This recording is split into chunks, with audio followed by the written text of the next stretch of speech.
E aí pessoal, beleza? Bem-vindos de volta. Agora a gente vai começar a trabalhar com VPC. VPC é como a gente chama a rede privada que nós podemos ter dentro da Amazon, né? Dentro da nossa estrutura ali disponibilizada pela Amazon. Nas aulas anteriores ali a gente terminou de ver a questão do EC2, né? Do EC2, que é das máquinas virtuais, como subir as máquinas virtuais e tudo. Subir essas máquinas virtuais, ao subir essas máquinas virtuais, a gente tem que selecionar ali a rede que a gente quer, subnet e tal. O que a gente vai tentar ver e focar dentro da VPC são em alguns limites e algumas particularidades, não é particularidade, na verdade, alguns tipos de conexões que a VPC suporta, uh, como que a gente consegue expandir ela, quais as configurações possíveis que a gente pode fazer. Essa é a nossa ideia, tá? Lembrando que nós temos o curso AWS Essentials, que ele dá todo um panorama da Amazon, né? E a gente tem um módulo específico de rede, de VPC, em que a gente cria VPC e faz alguns testes ali dentro. É bem importante fazer esse curso, ter o conhecimento relativo a isso e do geral da VPC, do funcionamento geral da VPC. Tá? O nosso foco nesse curso é tentar ir mais na parte dos limites da VPC, como eu falei agora, com as configurações que possibilidades que ela tem. Tá? E de qualquer maneira, eu quero começar essa aula mostrando ali o que eu estava mostrando no início, o desenho da VPC. Tá? Isso é uma representação de uma configuração de uma VPC. Tá? Por analogia, de repente quem não fez algum curso ou não tem esse conhecimento, aconselho que vá atrás, mas para quem não fez, e também de repente quem não é da área de redes, talvez tenha um pouco mais de dificuldade de entender esse contexto. Mas por analogia, e é bem próximo a isso no dia a dia do trato de nuvem, a VPC, o que ela é? Ela é na verdade a rede na qual vai rodar, que nossos servidores vão rodar, tá? Ali dentro. Então, no nosso data center convencional, nós tínhamos ali uma configuração de um IP de rede, de subredes, né? Enfim, nós tínhamos configuração, por exemplo, a gente tinha configuração de roteamento, nós teríamos um roteador configurado para fazer essas saídas, né? E várias desses módulos, vários desses atributos, né, vários desses objetos presentes no data center convencional ou mesmo numa rede convencional, eles vão estar virtualizados, vamos dizer assim, dentro da Amazon. Um exemplo disso é o router. Né? No data center convencional, a gente geralmente tem um equipamento que vai fazer as vezes de roteador padrão, né? Um roteador da nossa rede.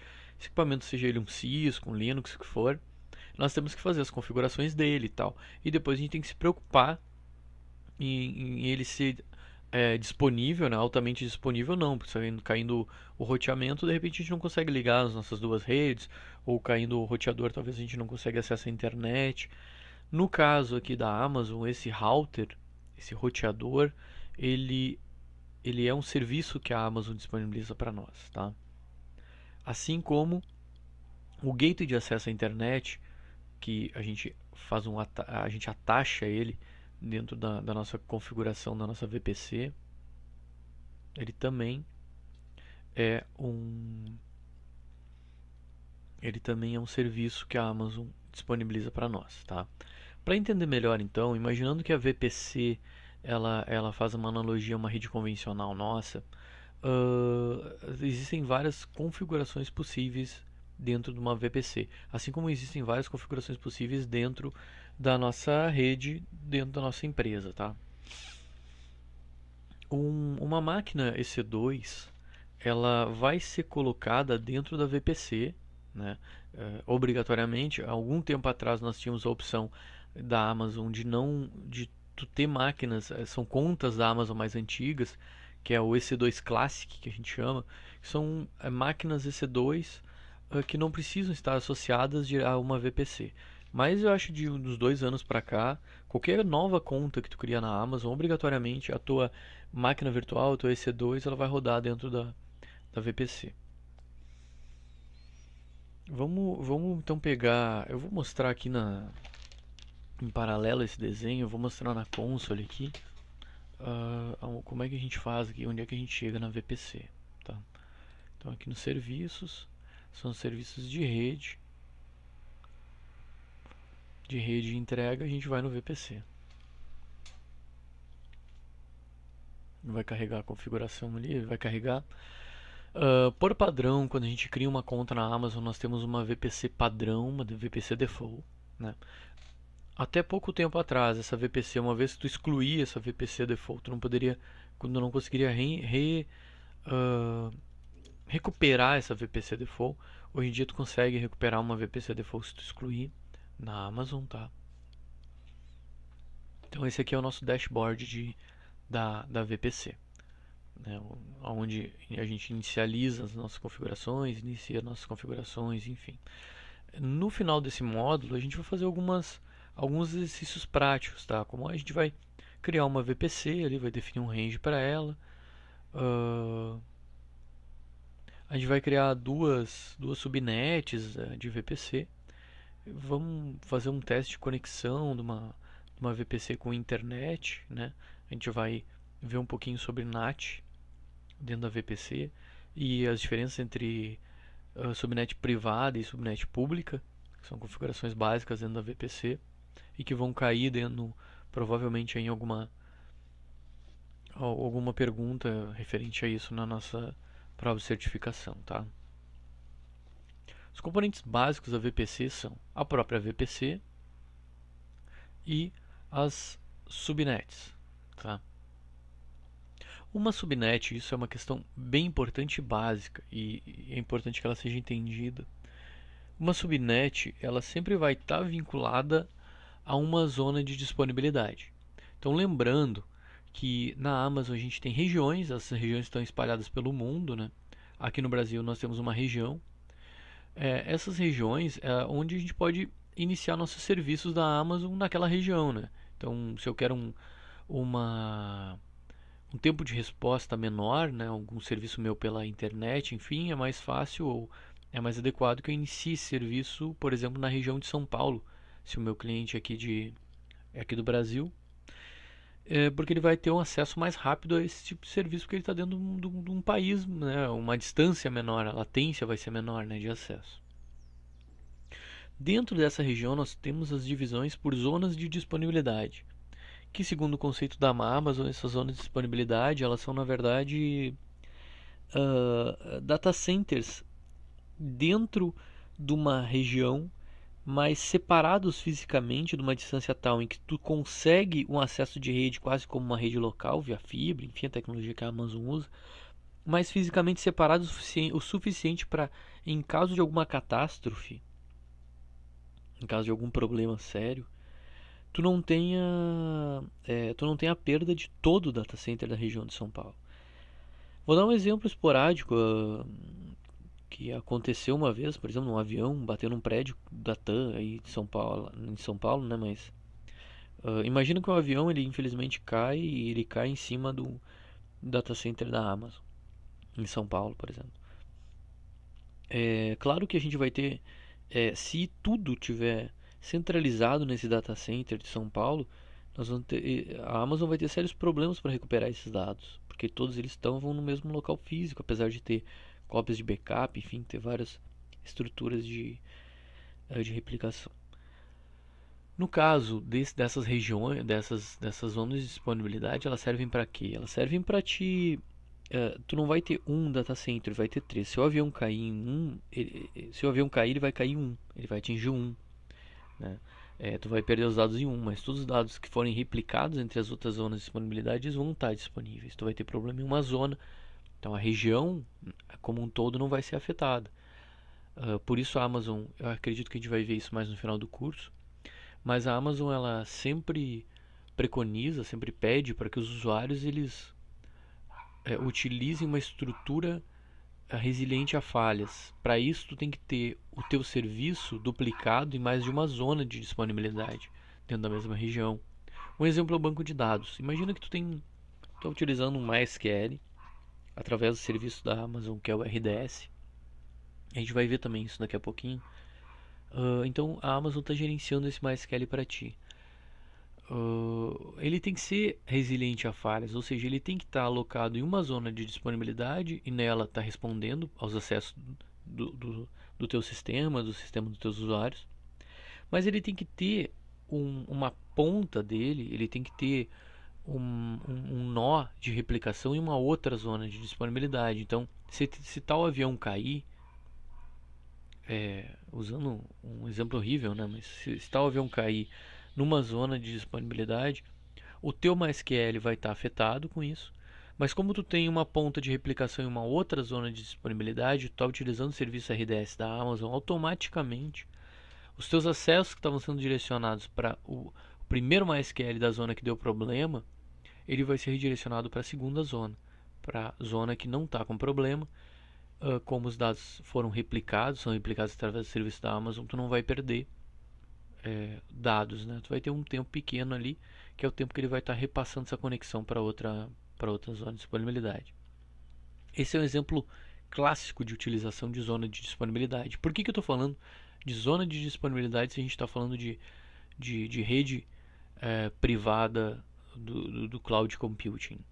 Porque quando a gente configura a VPC, a nossa rede, a gente configura ela e a gente pode ter uma subnet só, né? Mas a gente pode ter mais de uma subnet. E essas subnets, que são subredes que a gente vai colocar e configurar dentro da nossa VPC, elas na verdade elas estão sempre associadas a alguma zona de disponibilidade. Isso significa que, por exemplo, quando eu crio a minha VPC, eu defino qual é a minha rede, tá? Que rede eu vou estar trabalhando. Usando um exemplo simples, de repente o pessoal de redes fica mais simples de entender, o pessoal que não é da rede fica mais complicado, mas a minha rede vai ser um 9268 ponto qualquer coisa ponto qualquer coisa. Então, as últimas duas casas ali de IP podem ser qualquer coisa. Isso é a minha rede que eu vou trabalhar. Eu vou dividir por subredes ou subnets. Na minha zona de disponibilidade A, eu quero eu quero que a minha rede que responda pela minha zona de disponibilidade A seja a rede 92.68.1. Qualquer coisa. Então, minha subrede ela é um nível abaixo da minha rede. A minha rede é o 9268 qualquer coisa, qualquer coisa.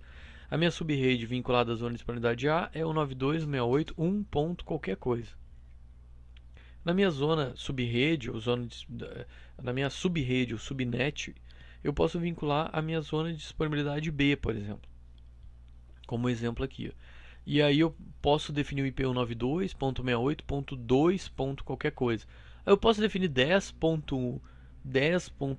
Qualquer coisa? Não, porque ele é menor do que a VPC. E a VPC a gente disse que a nossa rede ia ser o 92.68. Qualquer coisa, qualquer coisa.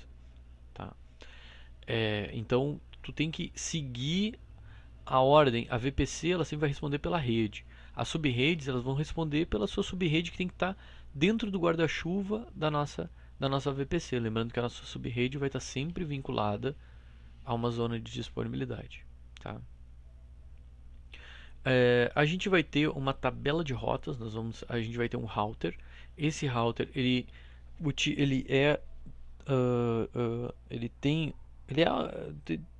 tem alta disponibilidade. A Amazon ela é resiliente a falhas.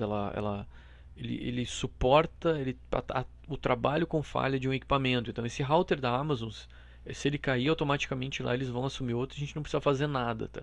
Então a gente não precisa ter um router na nossa rede para rotear o tráfego entre o nosso 192.68.1 qualquer coisa com o 92.68.2 qualquer coisa, por exemplo. Quem vai fazer isso é a nossa tabela de roteamento, né? E a nossa instância vai receber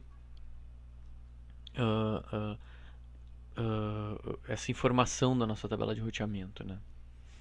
Essa tabela de roteamento ela também vai poder dizer, por exemplo, que uma determinada rede ela ela pode sair para a internet, a outra rede, desculpe, uma subrede vai poder sair para a internet e uma outra subrede não vai poder sair para a internet. Então a gente pode ter algumas tabelas de roteamento vinculadas à nossa subnet. Então, uma subnet vai ter uma tabela de roteamento, a outra subnet vai ter uma outra tabela de roteamento com ações diferentes. Então, eu tenho uma VPN, né, ligada à minha empresa, e essa VPN ela está vinculada a apenas uma subnet. Então, naquela subnet que eu vou ter uma tabela de roteamento específica para dar ali o meu IP da minha rede interna e encaminhar e dizer que vai sair pela VPN. Ok? Então esse é um resumo assim, né, do funcionamento básico da nossa VPN, tá? Desculpe, da nossa VPC, que nada mais é do que uma rede lógica isolada da Amazon. Cada conta na Amazon, então aqui eu tenho uma conta na Amazon, né? Não é o meu usuário de conexão, é a conta. Cada conta na Amazon ela pode ter até 5 VPCs configuradas em cada região. Aí vai dizer, mas é um limite de rede? Não, porque cada VPC a gente pode trabalhar com muitos IPs disponíveis. A gente tem muitos IPs disponíveis para cada VPC. Então, na verdade, eu posso usar apenas uma VPC e dividir, segmentar ela em várias subredes e ter várias aplicações e várias, enfim, vários clientes tal, rodando dentro da mesma VPC. Se eu, por algum motivo, quiser criar mais de uma VPC, como eu fiz nesse meu teste aqui, onde eu tenho duas VPCs com dois ranges de IP completamente diferentes, eu posso ter até 5 VPCs configuradas, tá? Os componentes chaves da nossa VPC, e aí voltando aqui para o nosso desenho, é a nossa subnet, tá? A nossa subnet, a nossa tabela de roteamento ligada ao nosso roteador, tá? As nossas opções de DHCP, porque a nossa instância ela vai inicializar como DHCP. Ou o que é o DHCP? O DHCP é o cara que vai receber o IP de forma automática. Então, as configurações do DHCP. Né? Outra questão importante aí vinculada à segurança são os grupos de segurança, Security Group. Então, a gente tem uma camada que é em volta da nossa instância, de cada instância, que é o nosso grupo de segurança, Security Group. Tá?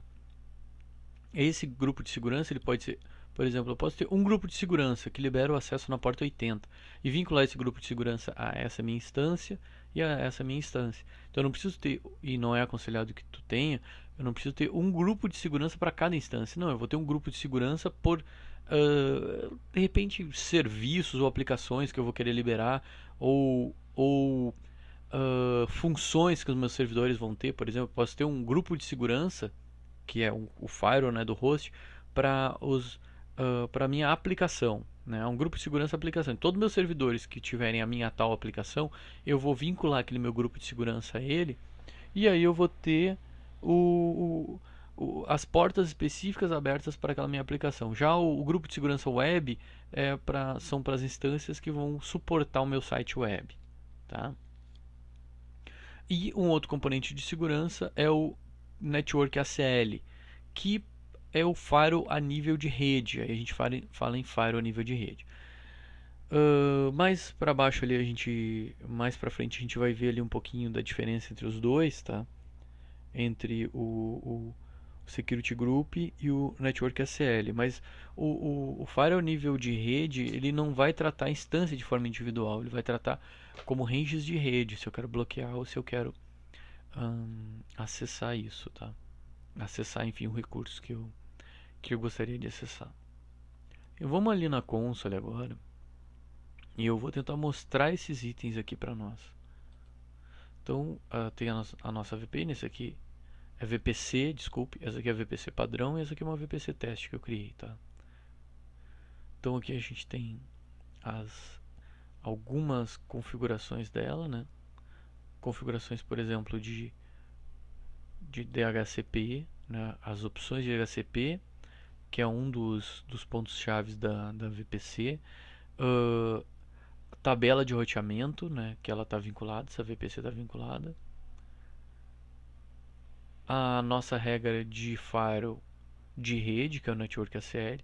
E aí os securities groups são vinculados, como eu disse, às instâncias, tá? Então aqui estão as opções de DHCP para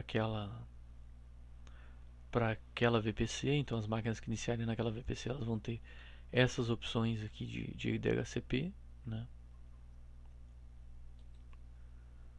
As tabelas de roteamento dessa VPC.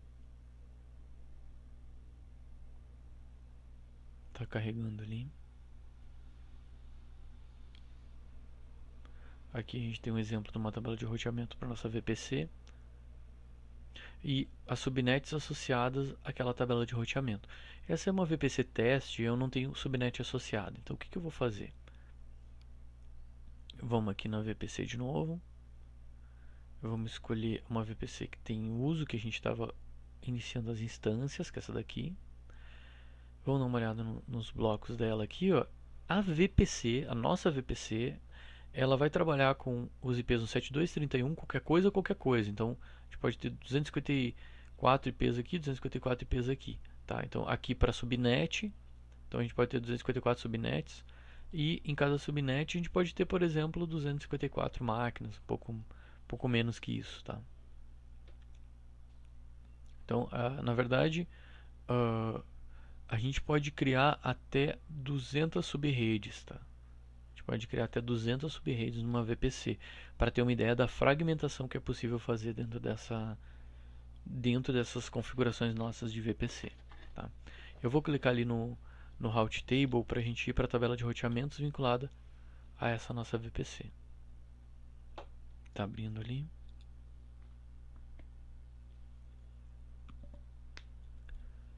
Essa aqui é a tabela de roteamento da nossa VPC.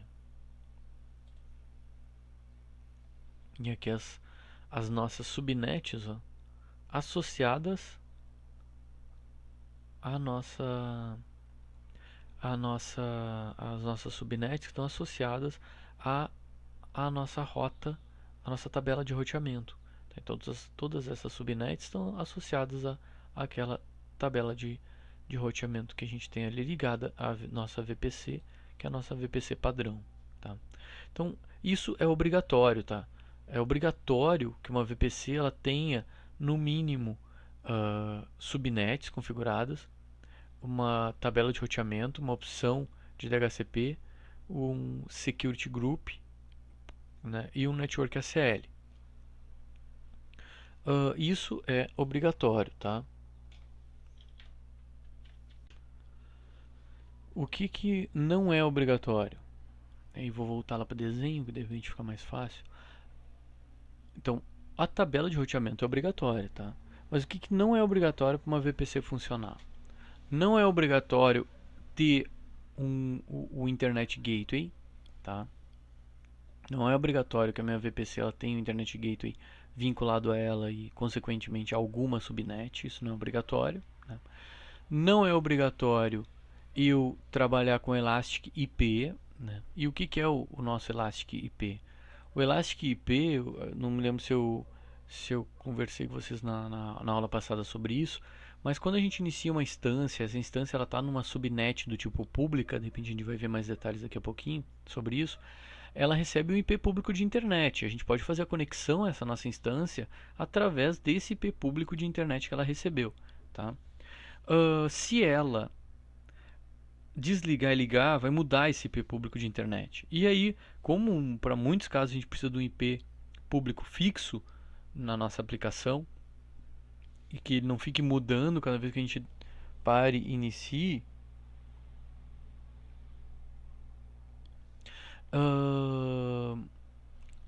então o que acontece? A gente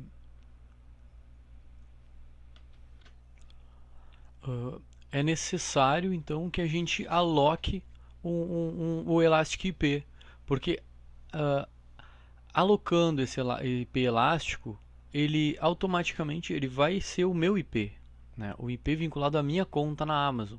Num segundo momento eu vou vincular esse IP, seja ele num load balancer ou seja ele numa instância da Amazon, né? Então Então, é nesse sentido que é a questão do IP ali, do Elastic IP. Então, o Elastic IP ele não é obrigatório tu ter na tua VPC, né? Mas ao mesmo tempo ele é bem necessário para vários tipos de aplicação que tu pode ter, que tu pode utilizar. Geralmente, se tem ali reservado um IP elástico a uma instância ou a alguma zona de disponibilidade, a um balanceamento de carga, por exemplo, tá? Outro recurso que não é obrigatório, mas é um recurso da VPC. Então a gente já falou do Elastic IP, né? A gente já deu uma olhadinha nas opções de DHCP aqui, né? Possibilidades de opções de DHCP. E tem também o endpoint, tá? O que é o endpoint? O endpoint é o seguinte, ó. Imagina que eu tenho uma EC2, uma instância da Amazon, e eu quero salvar um monte de arquivo dentro do meu S3, que é a gente viu ali, né? O, o armazenador de objetos da própria Amazon, né? Ou seja, eu quero armazenar arquivos ali da Amazon. Aí, se eu utilizar minha instância C2 que está aqui, ele vai meio que sair pela rede da Amazon, voltar para a Amazon para chegar no recurso de S3 que está na própria Amazon. Então ele vai fazer uma volta desnecessária, porque o recurso é da própria Amazon. Então o endpoint, até o momento ali ele só tinha um serviço de S3 disponível, mas ele cria um apontamento interno, né? Então deixa eu pegar aqui, ó, uma VPC aqui, ó. Então tem o DynamoDB agora, e tem o S3. Então são dois serviços que a gente tem disponível para o quê? Para quando a minha instância for requisitar o serviço, em vez dela sair pela internet, fazer toda a requisição de serviço, ele vai ir via rede interna da Amazon no meu S3 e fazer e jogar esse arquivo ou pegar esse arquivo, enfim. Então ele não vai precisar ir para a internet para fazer esse serviço, ele vai fazer via a rede interna da Amazon. Para isso, basta eu vincular um endpoint referente ao meu serviço, seja o DynamoDB ou seja o S3, a uma determinada VPC. E ele vai criar esse atalho para acessar os dados dentro do S3. Isso que é o endpoint. Uma outra opção que a gente tem é o peering. Esse cara aqui, ó. Peering Connection. Tá? Esse peering o que é? Bem, eu tenho uma instância numa VPC, tá? Então é uma rede isolada, né? Rede lógica virtual isolada, e eu preciso acessar um recurso, né, que está numa outra VPC, seja ela dentro da minha própria da minha própria conta da Amazon, né, dentro do meu usuário, não o usuário esse de acesso, mas a conta da Amazon mesmo, né, ou dentro do meu ou de outro usuário, né, ou de outro usuário. Então o que acontece?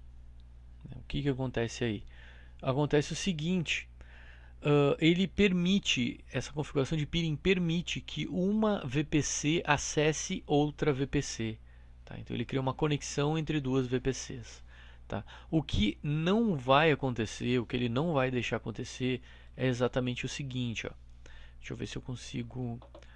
Deixa eu ver se tem uma imagem sobre isso que de repente melhora a visualização. VPC peering aqui, vamos ver se ele tem um exemplo que eu quero passar do que ele não faz. Aqui, ó. Esse aqui é um exemplo legal que é o que eu quero mostrar, tá? Então, antes vamos ver aqui, ó. O peering ele faz isso aqui, tá? Eu tenho a minha VPC A, por exemplo, e eu quero monitorar os meus servidores da minha VPC, de uma outra VPC B e uma outra VPC C. Através do peering, a minha A consegue acessar a VPC B e a minha A consegue acessar a minha VPC C. O que ela não consegue, o que ele não faz é o seguinte: e o pessoal da VPC C consegue acessar o pessoal da VPC B através da VPC A, ou seja, consegue fazer esse roteamento, esse encaminhamento de pacotes? Não, o peering não faz isso. Tá? Não é nenhuma questão de regra de firewall ou qualquer coisa do tipo. É exatamente aqui, ó. Tá? Então, ele não faz isso. A minha VPC B não vai conseguir acessar a minha VPC C através desse tipo de roteamento aqui. Ó. Isso não acontece, tá? Vou botar a imagem bem grande aqui. Isso ficou o mesmo tamanho quase. Isso não acontece, ok?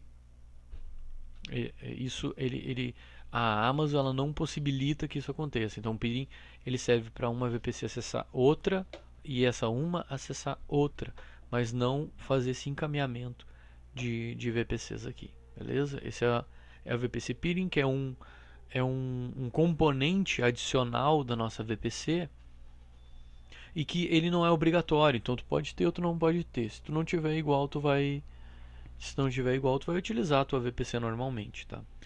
Um outro item, e é um item bem conhecido de muitos, é o NAT Gateway, tá? E esse NAT Gateway ele tem tudo a ver com um tipo de subnet privada, tá? Vou explicar então um pouquinho sobre subnet privada e em seguida eu vou explicar as possibilidades do NAT Gateway, tá ok? Deixa eu pegar uma imagem aqui de uma... Bem, aqui a gente tem as subnets, mas ele não tem a divisão de subnet privada. Deixa eu pegar aqui uma imagem de uma VPC.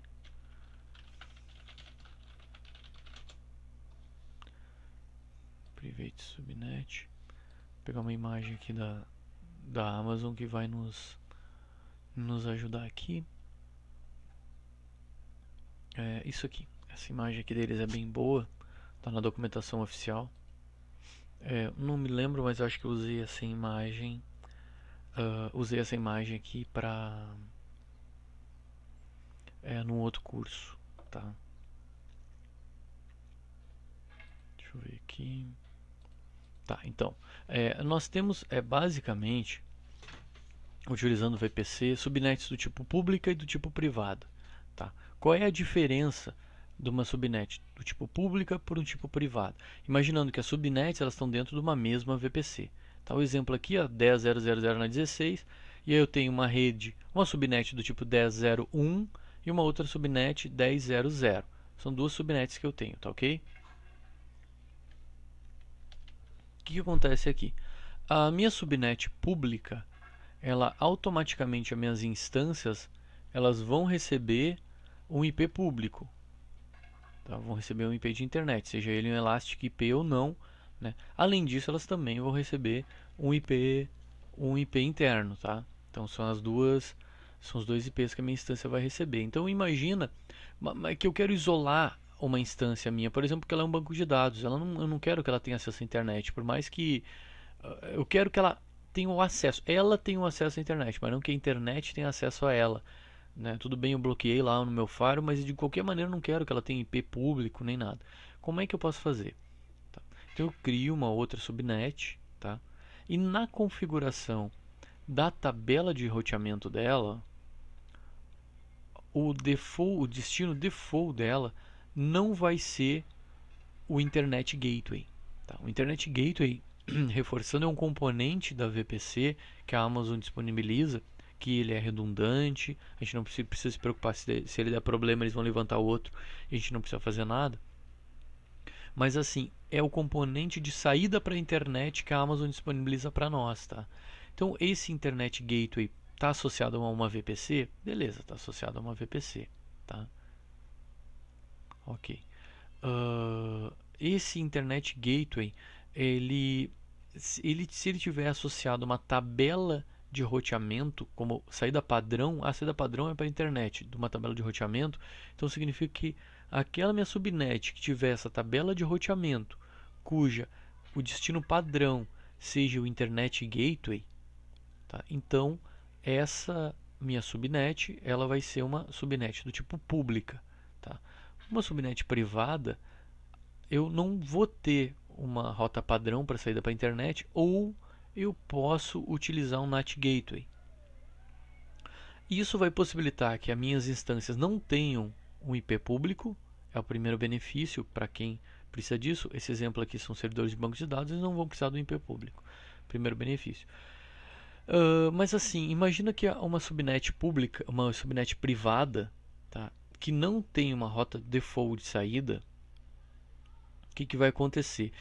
Se eu quiser, por exemplo, atualizar a minha instância aqui com os pacotes de segurança da internet, eu não vou ter acesso à internet através dessas instâncias aqui.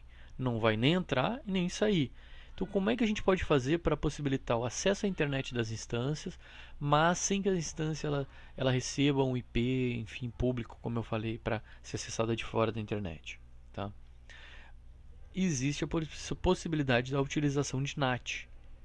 A utilização de NAT, assim como a gente utiliza NAT em uh, vários momentos ou em várias redes aí das empresas, a gente utiliza NAT para saída para a internet, né?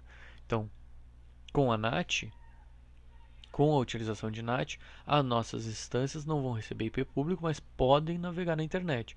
Para isso, basta que a minha tabela de roteamento vinculada à minha subnet, tá, esteja direcionada para um NAT Gateway. Tá? E aí, dentro do mundo das NATs da Amazon, a gente tem basicamente dois modelos ou dois tipos de NAT. Tá? O primeiro tipo de NAT é o NAT Instance. O que é o NAT Instance? É uma instância, ou seja, uma máquina virtual, né, que vai estar aqui na rede pública, né, na subnet pública, e vai fazer a função de mascaramento de pacote, que é o que o NAT faz. Né? Então, o database server, aí a rota default aqui vai estar direcionada para essa máquina, para a minha NAT instância. E quando a minha máquina tentar atualizar na internet, ela vai ir para a minha instância NAT aqui, né? Minha máquina virtual aqui, a minha máquina virtual vai balancear e vai jogar o pacote para a internet, vai chegar lá na internet, vai retornar para a minha instância NAT e vai, por sua vez, retornar para a minha instância que requisitou isso na minha rede privada, tá? Na minha rede privada, isso. Isso é tranquilo de entender para quem mexe mais com rede, tá? Mas como é que eu faço para criar esse NAT Instance? Esse NAT Instance é o serviço da Amazon? Não, esse NAT Instance não é um serviço da Amazon, é uma instância, uma máquina virtual, ou seja, é uma máquina gerenciada pelo cliente, ou quem vai estar utilizando e administrando aquela rede, tá? E, o que a Amazon faz para nos ajudar nesse quesito é liberar as AMIs, ou seja, imagens das máquinas virtuais, né, de NAT. Então, eu vou entrar aqui no EC2, ó. E aí, se tu for nas AMIs lá e der um pesquisar nas AMIs, tu vai ver que tem algumas AMIs que são imagens pré-configuradas para utilizar. É um Linux, na verdade, com a função de NAT. Tá? Então a gente vai nas imagens AMI ali, se der um pesquisar ali, provavelmente, deixa eu ver aqui. Vamos ver se a gente tem a sorte aqui de achar. AMZ, AMI, VPC, NAT. Você vai encontrar alguma coisa? Não encontrou nada. Deixa eu botar aqui NAT. Tá. Então, na verdade, a gente vai ter que dar uma pesquisada direto lá nas AMIs públicas, né? E lá pesquisar uma AMI, porque essa aqui, na verdade, ó, tava para as minhas, ó. Agora as públicas, agora sim. Deixa eu botar aqui VPC NAT. Ó, AMI VPC NAT, tá vendo? Então aqui são as AMIs que a gente tem. Muitas, o dono aqui é a própria Amazon, tá vendo? É que eu tive que só mudar aqui para imagens do tipo público. Ó. E aí a Amazon disponibilizou várias AMIs. Ó. O ideal é sempre utilizar a mais atual, que permite que tu crie uma instância para utilizar como função de NAT da tua rede. Apesar da Amazon disponibilizar a AMI, ou seja, te facilitar a tua vida nesse sentido, tu vai ter que gerenciar essa tua máquina, tá? Muito importante. Quando tu estiver criando uma instância AMI para NAT, essa instância ela tem que ter uma opção desabilitada lá dentro do nosso EC2. Deixa eu estou no EC2 aqui na nossa instância. Deixa eu ver se tem alguma instância, mesmo que esteja parada ali, já ajuda. Tá, tem uma instância aqui parada. Ó. Então tem que ir aqui, Networking em alterar source destino check. Tá? Isso vai desabilitar a checagem de origem de destino da máquina e vai possibilitar que ela faça o trabalho de NAT. Então, se tu utilizar uma instância para fazer NAT dentro da Amazon, vai ter que desabilitar essa opção aqui, ó. Senão não vai funcionar o teu NAT. Mesmo que a instância esteja utilizando uma AMI que a Amazon disponibilizou, ou tu tenha instalado um Linux e esteja utilizando uma AMI específica para isso, ou que tu, enfim, que tu tenha utilizado lá, que tenha criado, tá? Além do tipo NAT instância, ou seja, uma instância NAT que a gente tem ali dentro, existe também a opção que a Amazon disponibiliza, que é o que eles chamam de NAT Gateway, tá? E a gente tem os NAT Gateways aqui, ó. O que é o NAT Gateway? NAT Gateway é a função de NAT que vai ser feita através de um serviço que a Amazon vai disponibilizar para nós. Tá? Então a gente não vai ter o trabalho de administrar uma instância para fazer NAT. Não, ela vai entregar um componente dentro da nossa VPC, que é a NAT Gateway, que vai fazer serviço para nós. A Amazon aconselha que tu tenha um NAT Gateway para cada zona de disponibilidade. Porque em caso de falha da zona de disponibilidade, vamos pegar aqui, ó, um desenho de duas zonas de disponibilidade, tá? Imagina que eu tenho então um NAT Gateway na zona de disponibilidade A. Imagina que eu tenho a minha zona de disponibilidade B e eu tenho uma zona de disponibilidade C. Imagina que a minha zona de disponibilidade caiu o avião, caiu fora, tá? O Internet Gateway, ele existe e está pronto para ser utilizado em qualquer zona de disponibilidade, tá? Mas imagina que a minha zona B e C, elas utilizam um NAT Gateway que está vinculado à zona de disponibilidade A. Então, se a minha zona de disponibilidade A cair, o meu NAT Gateway automaticamente vai cair também e eu vou perder o acesso à internet a partir das minhas máquinas na zona de disponibilidade B e C. Então, a Amazon ela pede, né, ela indica que tu tenha um NAT Gateway instalado, né, ativo em cada zona de disponibilidade para te fazer esse trabalho de jogar para a internet as tuas máquinas. Tá claro que cada NAT Gateway que tu inicializa tem um custo. Então, por isso eles indicam, mas isso não é necessário. Tá? Tu tendo um NAT Gateway e apontando as tuas instâncias, não importa qual a zona de disponibilidade elas tiverem para aquele NAT Gateway, elas vão funcionar e vão navegar na internet, tá? Só se cair a zona que tu vai ter problema, tá? Então o NAT Gateway na verdade é um NAT gerenciado da Amazon, né? Que a gente tem aqui e a possibilidade de criar e vincular a uma VPC esse NAT Gateway, tá? O último componente que a gente tem é o VPG, tá? Que é o componente de VPN, né? Que a gente tem da Amazon, né? E a gente tem essas opções aqui, ó, de VPN Connection, Virtual Private Gateway e Customer Gateway, tá?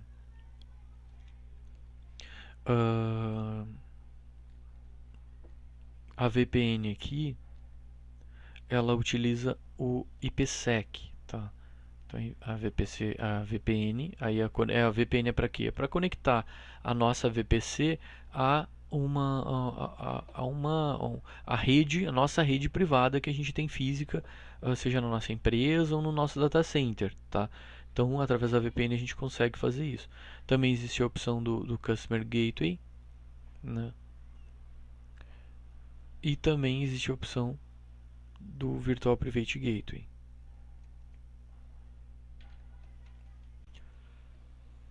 Tá, então, dentro das nossas conexões de VPN aqui, né, que são componentes adicionais ali da nossa VPC, a gente tem o Customer Gateway, né? Esse Customer Gateway, na verdade, ele é um hardware ou uma aplicação que estabelece a conexão de VPN com a Amazon, tá? Então esse é o Customer Gateway. O VPG, também chamado de VPG, que é o Virtual Private Gateway, ele é quem recebe a conexão VPN, né? O serviço de gateway de receber a conexão VPN da Amazon. E VPN Connection são as configurações de VPN.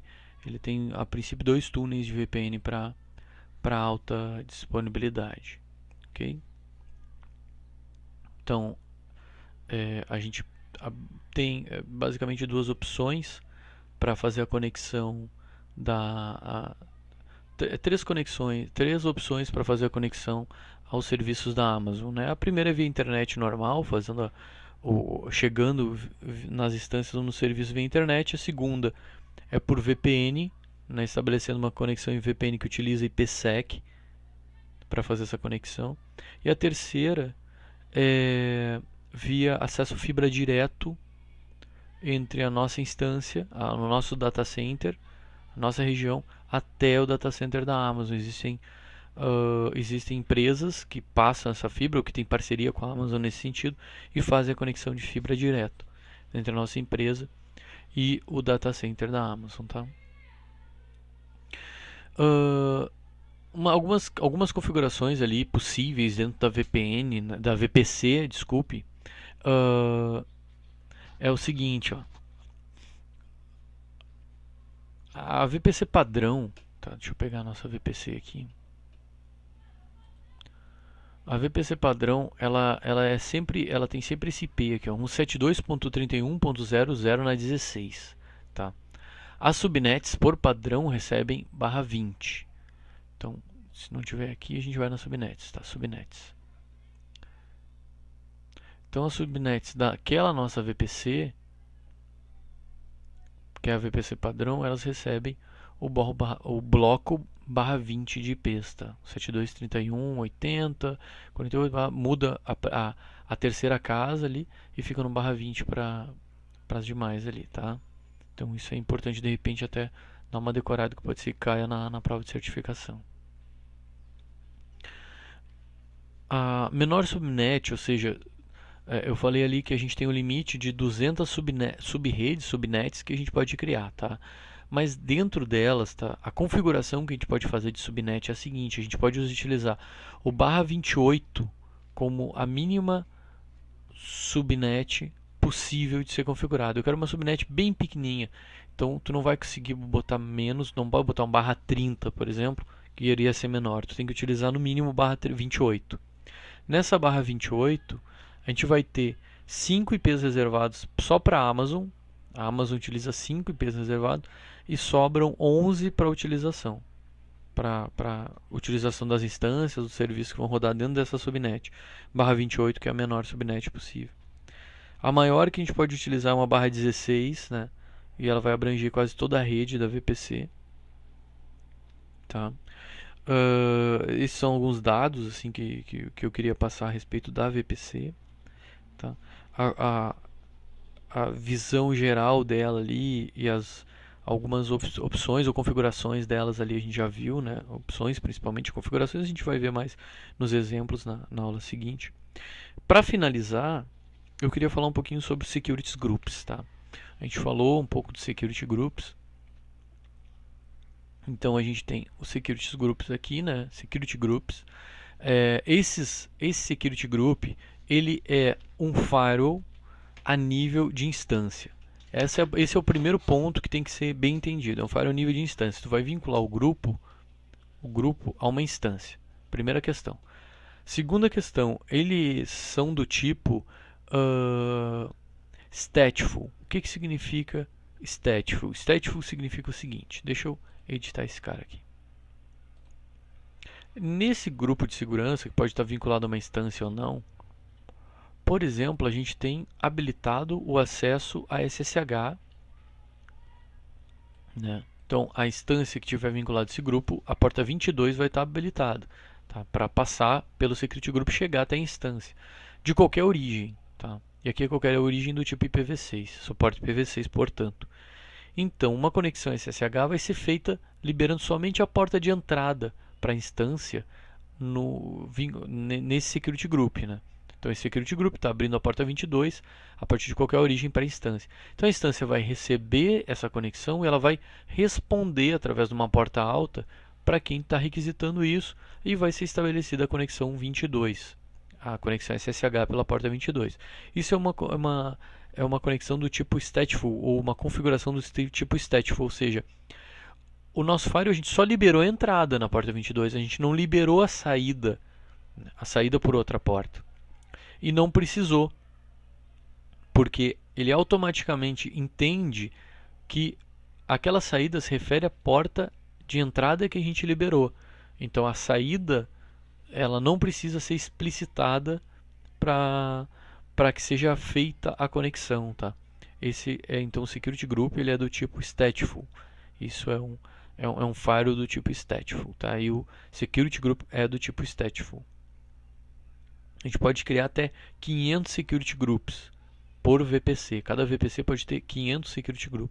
Cada security group ele pode ter 50 regras de entrada. Então aqui a gente tem 5 regras de entrada, a gente pode ter até 50 regras de entrada e mais 50 regras de saída. Tá? E a gente pode associar até 5 security groups a cada interface de rede da máquina. Por isso é importante ter esses dados na hora de planejar a tua segurança da tua rede, né? Tu ter clara essas limitações. Então não pode segmentar em muitos grupos, porque cada instância, que geralmente uma instância vai ter uma placa de rede, uma interface de rede, mas cada instância ou cada interface de rede vinculada a cada instância pode ter no máximo até 5 security groups associados para ela. Isso é importante, tá? Deixa eu ver aqui se a gente tem security group default.